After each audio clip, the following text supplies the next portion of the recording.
Well, continue our Summer League coverage at Warriors.com, and with Draymond Green here actually getting some treatment, getting ready for one of the Summer League games. And let's reverse for a second.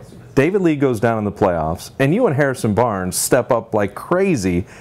Take me into that series when you find out David's hurt and how your role changed. I mean, it completely changed because in game one, I barely even played. I don't think I saw the court until he actually went down. So, it completely changed being that he went down and, that I was probably going to move into the, the more of the backup for a role as opposed to, being the third one off the bench. And, I think we pretty much had our guard rotation set with rotating Jack, Steph, Clay, and HB for the most part on the wing. So, when he went down, it was just like, wow, that thing that coach always says, stay ready. You never know what's going to happen. You never know when your number's going to be called. So, it was quite shocking to me because, like, first off, D. Lee is an Iron Man. Like, anytime he's hurt, he played through it, which he eventually showed, but it was a complete role change for me, but I knew I had to be ready to step up, and my number was called, and I made a few good plays, and of course I got the game-winning bucket scored on me, but was able to bounce back throughout the series and have a pretty good series for us. Well, for a rookie, I mean, people love Draymond Green's defense, very smart. You think of the game winner against Miami, cutting back door, working on that jump shot, and in the playoffs you're hitting threes and celebrating like crazy. It was a fun moment. Mark Jackson gives you that confidence, and you kind of stepped into the breach and took big shots and made them. Absolutely. He definitely do a great job of giving me confidence. I always knew, I can shoot the basketball, but, there were times throughout the season where I could barely hit the backboard, let alone put it in the hole. So, it was tough on me. But, at the end of the day, coach just kept telling me, shoot the ball, shoot the ball. Now I'll pass up an open shot. He'll call me over, shoot the basketball.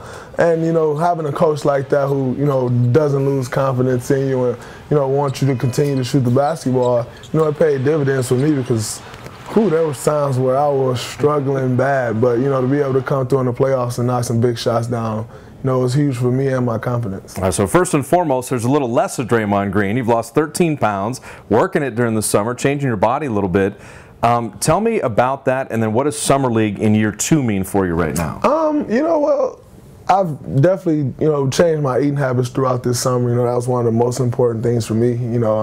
With my exit interview with Bob, we talked about a few things that I, needed to work on, and a couple of things that I wanted to work on, that I thought I could get better at as well. And one of the main things we talked about was changing my body, which we have been talking about all year, because I think that was, one of the problems of why my knees was hurting as well, So, I think, the biggest thing for me has been just changing my eating habits. Of course, doing a little extra cardio here and there, putting all the work in and court workouts throughout the summer. But, the biggest thing is just eating the right things and fueling my body with the right things. So, it's been working out, and, I'm going to continue to change my body throughout the rest of this summer and, show up to Oakland or training camp ready to go in September. Well, you and Kent, in terms of the Summer League, you're the returning guys.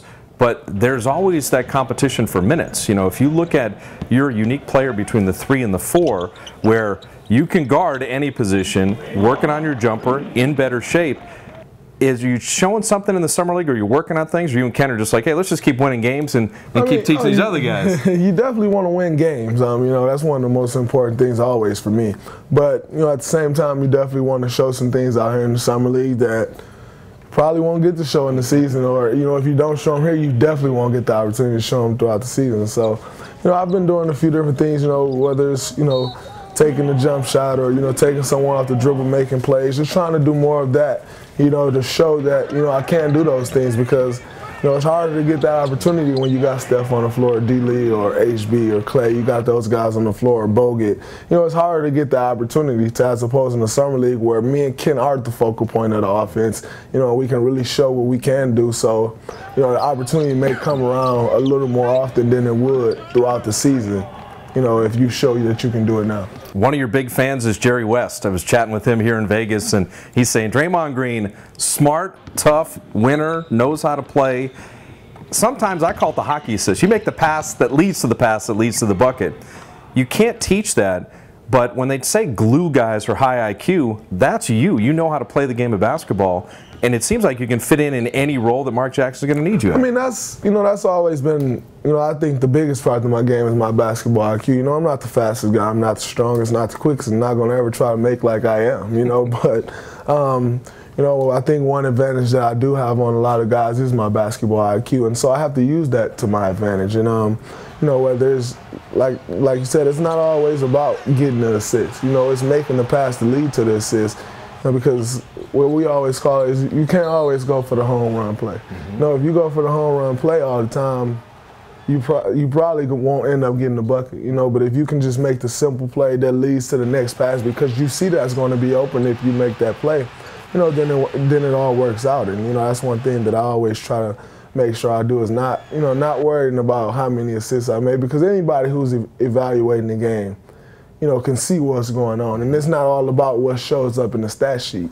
And as far as Jerry West, I actually talked to him when I first got here last year for Summer League. That was my first time meeting him since I got drafted. And, he talked to me about some things that he liked about my game and some things that I can improve in. Excuse me. But, when you got a guy who, is the logo, the logo of the NBA, to have in our corner and, to be able to give us a few tips here and there, it pays dividends. Tell me about playing defense, particularly as a young guy. Is that defense is not a stat sheet thing. It's a thankless job. It takes a lot of hard work. And the offensive players are so good in this league. You may stop them 4 out of 5 times. They may get you that one other time. Where did that defensive mindset come? Because you look at Andrew Bogut now, Tony Douglas can guard people. Andre Iguodala is an elite defender. You can lock people up. Where does that come from a young guy? I mean, one thing I've always learned, throughout my career, and, going to Michigan State, you have to do what it is that's going to get you on the floor. Scoring the ball on this team probably isn't what's going to get you. There's some scores on this team. So, you just have to find your niche and find your role and, be the best that you can at that role. And last year, one of the things that we needed was a guy to come in and defend and try to stop somebody. And, in this league, like you said, it's going to be tough to stop guys. If a guy got it going offensively, the chances of you stopping him regardless of how good of a defender you are slim to none. But one thing I always try to do is no matter what, a guy may make 4 out of 5 shots, but I need all those shots to be tough contested shots. If he make the shot, so be it. You can't do nothing about it. But if you can contest the shot, and just any time a guy shoot the ball, of course after he shoot, be the second jumper and contest the shot, so you don't just get cheap fouls. But, we always say if you contest the guy's shot, it drops his percentage 20 to 25%. So the odds are in your favor. So you definitely want to contest the shot, even if it's a late contest. Just try to distract him a little bit, throw him off a little bit to miss that shot. All right, so we'll finish up with this. The summer's quick, and we're already in summer league, and training camp will be just a couple months away. Do you ever have a chance to catch your breath and realize, man, what a rookie season, what a team, what a nice playoff run, and how much fun it was to be in your first year in the NBA? Not me. I feel like I'll catch my breath whenever I'm finished, but right now it's there's guys trying to take your spot each and every day. Every year there's 60 new guys getting drafted. How do you stick around? And now that's the big thing in the NBA. The average career is, I think, 4.7 years or something like that.